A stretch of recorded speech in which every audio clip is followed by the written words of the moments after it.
மாமல்லபுரம் அருகே நள்ளிரவு 2:30 மணியளவில் மாண்டஸ் புயல் கரையை கடந்தது. அப்போது மணிக்கு 80 கிலோமீட்டர் வேகத்தில் சூறைக்காற்று வீசியது. இதன் காரணமாக சென்னையின் பல்வேறு பகுதிகளில் சாலையோரத்தில் இருந்த ராட்சச மரங்கள் வேரோடு சாய்ந்துள்ளது.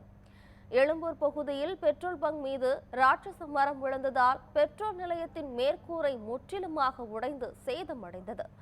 அதேபோல் நுங்கம்பாக்கம் MOB கல்லூரி சாலையில் இருந்த மரம் வேரோடு சாய்ந்ததால் போக்குவரத்து பாதிக்கப்பட்டது. மாண்டஸ் புயல் காரணமாக சென்னையின் பல்வேறு பகுதிகளில் விடிய விடிய கனமழை பெய்தது. இதன் காரணமாக அரும்பாக்கம் MMTA காலனியில் உள்ள தாழ்வான பகுதிகளில் மழைநீர் சூழ்ந்து காணப்பட்டது. இதனால் வாகன ஓட்டிகள் கடுமையாக பாதிக்கப்பட்டனர். மேலும் மழைநீருடன் கழிவுநீரும் கலந்ததால் நோய் தொற்று அபாயம் ஏற்பட்டுள்ளது. மேலும் சென்னை தியாகராய நகர் ரயில்வே தண்டவாளத்தின் அருகே உள்ள மைதானத்தின் சுற்றுச்சுவர் மாண்டஸ் புயலால் அடியோடு சாய்ந்தது. இதனால் சுற்றுச்சுவரையொட்டி நிறுத்தப்பட்ட 3 கார்கள் அப்பளம் போல் நொறுங்கின. இந்த நிகழ்வின் போது காரின் உள்ளே யாரும் இல்லாததால் உயிர் சேதம் தவிர்க்கப்பட்டது.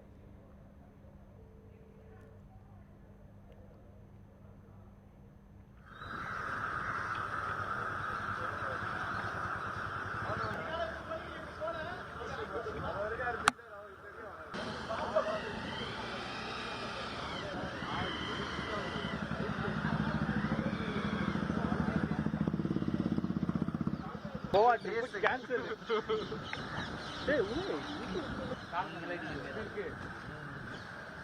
இதெல்லாம் கவர் பண்ணாது.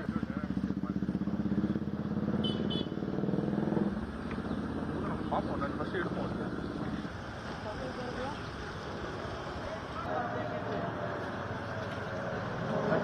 உள்ள கூட வண்டியா நகைய அடுக்க வைக்க போறீங்களா?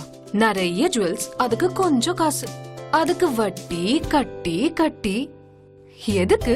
ஆர்டிகா கோல்ட் கம்பெனில பெஸ்ட் ரேட்க்கு வித்துருங்க. ஒரே நிமிஷத்துல பணமா வாங்கிக்கோங்க. ஸ்மார்ட்டா யோசிங்க. இனிமே நோ வட்டி. ஆர்டிகா கோல்ட் கம்பெனி. கால் 8880 300 300.